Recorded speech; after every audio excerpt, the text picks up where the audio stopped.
Dámy a páni, drahí veriaci, posluchači, kamaráti a priaznivci podcastu Spoza piva, vítajte pri novej epizóde, som si to zapamätal, aby som to mohol konečne povedať a ja s číslom 83 sa dnes nahráva epizóda opäť z takého trošku nezvyčajného miesta, nezvyčajnej polohy, rozlohy, keďže zatiaľ čo jedna tá múdrejšia krajšia polovica je usadená v Budzimeru ako vždy, tá druhá ostatná je tento raz v Ľubľane, takže pozdravujem, dobrý dan zo Slovenska.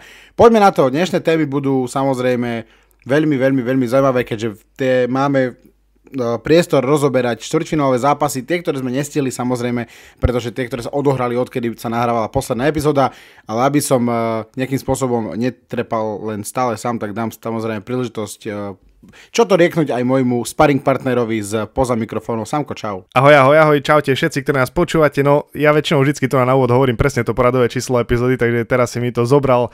V podstate nemám čo povedať, poďme rovno na to. Veľmi krásne sme si to podľa mňa rozdelili, tie epizódky, že presne, že poslednú sme rozoberali 8-finálové zápasy, teraz krásne môžeme rozobrať štvrťfinálové a čakajú na semifinálové, takže dáme si určite nejaké predikcie, ale poďme rovno k tomu prvému.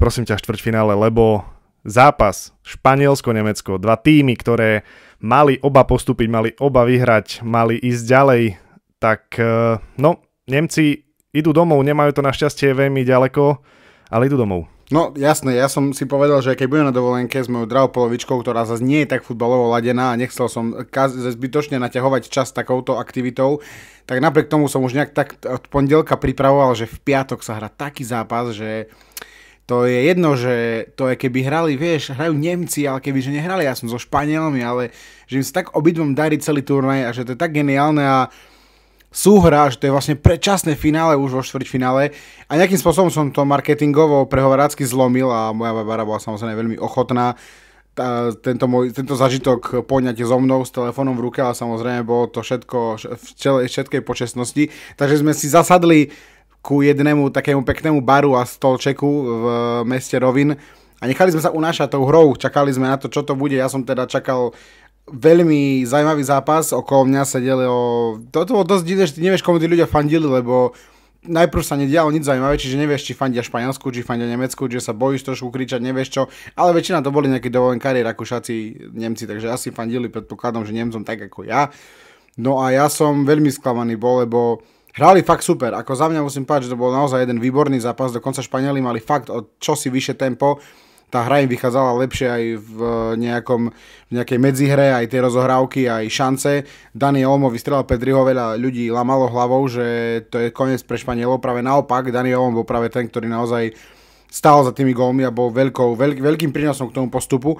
No ale za mňa, úplne vyrovnanie v poslednej možnej minúte, ešte aj Viktor Boniface si robil srandu z Virca, že proste to je Leverkusen style, že naozaj počkáš si na ten gól, ktorý ten zápas nejakým spôsobom ovplyvní až do tej poslednej sekundy. No ale potom Mikel Merino dal krásnu hlavičku, ale to sme sa presne bavili aj pri Čechoch ešte, keď sme rozobrali skupinové fázy, že proste to Euro sa hrá do poslednej sekundy také zápasy a nemôžeš proste nejakým spôsobom dovoliť to, aby ten zápas sa nejak vyvinul v tomto štýle. Čiže mne je extrémne smutno z toho, že Nemci padli a je to pre mňa taký trošku, bol som z toho naozaj taký kyslý, asi tak ešte 2 hodiny, lebo bolo mi to fakt ľúto. Ale ten zápas bol podľa mňa jeden veľmi kvalitný a veľmi som si ho ja užil. No teraz už môžeme povedať, že určite to bolo najlepšie štvrťfinále, ktoré nám Euro 2024 ponúklo, keďže tým ďalším zápasom ešte sa dostaneme, aj keď tam nebude veľmi o čom. Za mňa fantastický futbal, fantastický zápas, skvelé výkony na oboch stranách. Jediné, čo mi pokazil trošku zážitok, bolo veľmi veľké množstvo faulov. Už hneď od začiatku prvý počas bol veľmi prešpikovaný faulami.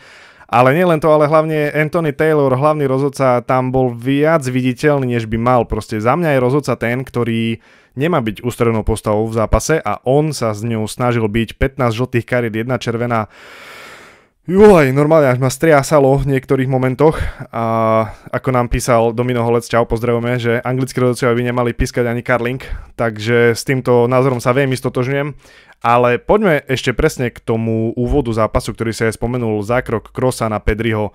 Povedz mi ty, ako zastanca nemeckého futbalu, lebo toto bolo pre mňa veľmi tvrdé, to akože že minimálne žltá karta a VAR to kľudne mohol skúmať. Ja si myslím, že keby to nebol Kroos a keby to nebola 5. 6. minúta, tak sa tam isto bavíme o karte. No, ja osobne, toto je presne tá vec, ktorú som chcel tiež rozobrať toho Anthonyho Taylora, že jeho prínos v tom zápase mi prišiel tak extrémne splašený a taký veľmi, ja neviem, ja si presne tých rozhodcov, ako je nejaká Danny McKelly z Holandska, alebo ďalší podobní rozhodcovia sú takí, že naozaj, ako ty hovoríš, oni ten zápas nejakým spôsobom delegujú, posúvajú, jasné, že rozhodujú tie najdôležitejšie momenty, ale nevidíš ich v tých zápasoch tak, aby si povedal, čo zase sa deje. Udržať si zápas pod nejakou kontrolou je podľa mňa najkľúčovejší faktor rozhodcu, ktorý musí splniť a za mňa to Taylor absolútne nezvládol. V kuse boli nejaké rozbroje, v kuse sa naťahoval s hráčmi, nielen s kapitánmi, ale s inými hráčmi, čo on sám mal na to dbať, že má sa baviť len s kapitánmi, nemá sa baviť s hráčmi, ktorí nie sú kapitáni.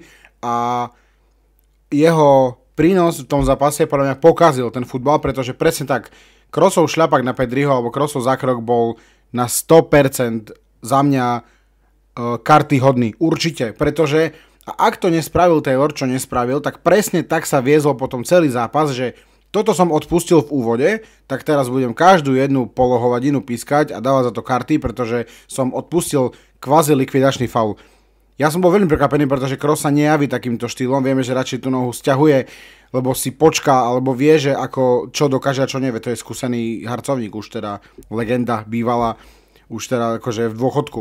Ale ja som bol veľmi prekvapený z toho zákroku a ja som bol taký zmrazený, že to červená snad nie, ale že žltá nás to bomby, ale ani to. A potom presne začala tá nejaká kvázi kontrolovaná sprška tých žltých karet a si hovorím, že už za čo, aj za toto, aj za hento. Potom viem, že Španielom pustil jednu akciu, potom už Nemcom nie. Potom Španielom zase nepustil, Nemcom áno. A za mňa to bol jeden veľmi chaotický výkon, ktorý počiarkla ruka, ktorá údajne bola podkúta faulom, teda offsideom, ospravedlňujem sa.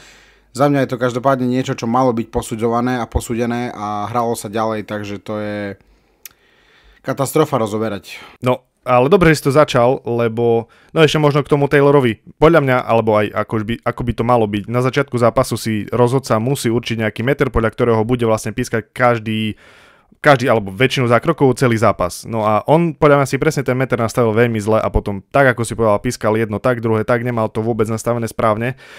No a poďme k tej Kukurelovej ruke, pretože toto je moment, nie ani ten Kroosov zákrok, ale tá ruka je moment, ktorý je najviac rozoberaný, či už Nagelsmana po zápasovej tlačovke, alebo množstvo článkov, množstvo fotiek.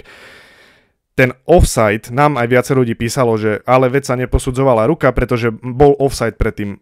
Nie je to tak. Oficiálne sa ten offside žiadnym spôsobom nepreveroval, neprebehol tam ten poloautomatický systém, ktorý by overoval offside.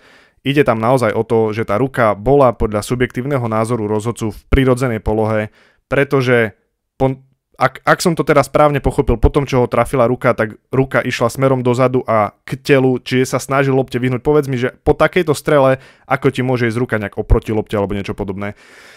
Neviem už, čo je potom neprirodzená poloha ruky, ak nie toto. Od tela zabraníš strele, ktorá ide jasne na bránu. Pre mňa bol toto veľmi zlomový moment a ja si hovorím, jasná pena. Už počas hry si hovorím, jasná pena, není o čom. Spomalený záber, hovorím, cikokso, ukážková ruka a si hovorím, všetko jasné, sú rôzne pravidlá na ruku, ale toto bude odpískané. Všetko, čo viem o pravidlo o ruke, ja odhadzujem, za mňa je toto pravidlo jedna obrovská subjektívna blamáž. Čo si rozhodca povie, tak to môže platiť, pretože to pravidlo je podľa môjho názoru nastavené tak, že ten rozhodca si to proste vie obhájiť. Za mňa je to škoda, lebo bolo to niečo, čo zarezalo Nemcov, ale no, samozrejme, že sa nedá vyhovárať iba na toto. Tak aj teraz, vieš, každý si môže po tej svojej stránke vrácať sa a povedať, no a keby Kroos dostal hneď na začiatku redku, tak by, keby tak písli, ale tak je to. Samozrejme sú to porovnateľné faktory, záleží od toho, na akom tábore je človek priklonený. Ty si samozrejme taký neutrálnejší, napriek tomu to uznávaš, čo je super, zároveň teda pre mňa. Ja samozrejme tiež som sa na to tak pozeral, že čo ja viem, keď sa mňa niekto pýtal, že počúvaj, jak to je s tým várom a s tými rukami, a ja si hovorím, kokos, robím podcast o futbale a ja neviem, hovorím proste, ja fakt neviem. A to, čo si ty povedal, to presne, čo som si myslel, že viem ja, znelo, že ako náhle lopta zmení smer kvôli tomu neprirodzenej polohe ruky, tak je to brané ako penálta, ako ruka, ako zahraná hra rukou. No ale tamto nič z toho neplatilo, čiže si hovorím, že teraz čo má byť, akože čo máš zobrať? Máš chytiť loptu do ruky, jak na basketbale a vtedy bude ruka, aha, alebo ideme to posúdiť varom. Veľmi mi zase vybehol tlak a to nie je dobre pre nikoho z nás, takže poďme radšej k zápasu, ktorý tlak podľa mňa skôr ukľudňoval, lebo že ľudia v ňom možno aj pospali trošku. Zápas Portugalsko, Francúzsko, ak má niekto problém so spánkom, budí sa v noci, insomnia a tak ďalej, odporúčam, pustite si vždycky na večer tak len do pozadia tento zápas, zaspíte do 15 minút, to vám garantujem, nádherná záležitosť.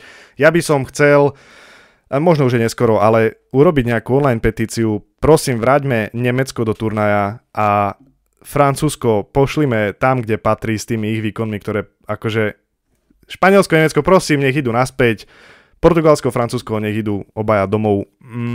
Neviem ani, že čomu by som sa mal vyjadrovať k tomuto zápasu. Bola to nuda nad nudu. Francúzi sú, prosím pekne, v semifinále európskeho šampionátu bez toho, aby strelili gól z hry. Majú na konte 3 vsietené góly, z toho 2 sú vlastné, 1 je z penalty. Portugalcov teda porazili až na penaltový rozstrel. Neviem, pozeral si ten zápas, alebo si radšej užil pekný dovolenkový večer? Vieš čo, keďže sa to odohrávalo potom v zápase Španielsko-Nemecko, tak trošku som nemal chuť rovno sa ďalej pozerať, ale áno, išiel som akurát po starom meste a tam akurát boli také veľké banery, že nepracujte s ťažkými strojmi, lebo môžete si niečo privodiť, keď budete pozerať futbal, ktorý sa niekde v telke odohráva. Čiže jedným okom ešte som teoreticky vzaté to nejakým spôsobom stíhal. Ale to, keď som ja hovoril pred Eurom, že Francúzsko je podľa mňa jeden extrémne taký proste vyžmykaný tím, ktorý ničím nezaujme a nikoho už nepritiahne k telke, tak všetci boli, no jasné, však vyhrajú Euro. Je dosť možné, že ho vyhrajú, veď už sú medzi top 4, ale ak takým spôsobom, tak jo, ako ja viem, že teraz sa nemusí hrať na krásu silou mocou, ale krása, tempo, dynamika a nejaká naozaj iba taká nudná prekopávaná sú podľa mňa veľmi, veľmi rozdielne veci. Čiže za mňa Francúzi sú taká poloblamáž, ktorá nejakým spôsobom, vieš, lebo ten tým musí mať takú trošku aj emóciu, energiu, musí z neho ísť či už taký sex appeal, alebo niečo také nejaké proste, keby si pokorenil si jedlo a zrazu to má nejakú naozaj takú výpovednú hodnotu, ako malo aj Turecko napríklad, to bol super. Švajc mal toto isté, že naozaj sa tak stotožnil s tými týmami a to Francúzsko, ktoré má udávať proste smer hry, tempo, má udávať naozaj trendy vo futbale, tak je ten, ktorý tie trendy hádže do koša jedným za druhým, čiže za mňa slabota. No povedzme ešte to, že Cristianovi Ronaldovi sa teda nepodarilo skorovať na tomto Eure. To znamená, že nepokoril rekord Luka Modriča a nestal sa historicky najstarším strelcom, ale paradoxné je to, že je najčastejšie strieľajúcim hráčom na tomto šampionáte, teda zatiaľ, lebo už vypadli. Tak hej, za mňa najhorší možný scenár, ktorý sa môže stať, a je to bohužiaľ nie že pravdepodobné, ale je to možné, tak je v finále Francúzsko-Anglicko. Prosím, nech sa to nestane, lebo to bude jeden z najhorších zápasov, keď ja som dával to memečko na Instagram, že Portugalsko-Francúzsko, že to bol najhorší zápas na Eure a Francúzi prídu, pozor, zatiaľ najhorší zápas na Eure, takže aby sme ešte neboli prekvapení z toho semifinálového a ak sa podarí ich postup, tak aj finálového zápasu, ale môžeme sa takto ladne presunúť teda k ďalšiemu extrémne zaujímavému a nervy drásajúcemu zápasu Anglicko-Švajčiarsko. Ja si myslím, že Angličania si s Francúzmi dali na diaľku takú stávku, že komu sa podarí postúpiť čo najďalej s tým, že budú hrať úplne že najhorší futbal, jak sa dá. A podľa mňa, že obidvaja zatiaľ vyhrávajú. Angličania, to už sme akože hovorili strašne veľakrát, nevyšli z tej svojej bubliny, nevyšli z toho svojho tieňa a predvádzajú presne taký istý futbal, ako predvádzali proti nám. Čiže dostali gól na 1-0, samozrejme v trošku inej minutáži ako v 8 finále proti nám, ale dostali a potom začali hrať. Southgate urobí zázračné striedania, vrhne all-out atak a idú ďalej, idú ďalej. Hej, tak k tomu Ronaldovi, tak on akože nakoniec skoroval teda v penaltovom rozstrele proti Francúzsku, dal ten prvý gól z penalty, čiže kvázi je tam nejakým spôsobom. No a to sa neráta, ne? Akože do zápasu.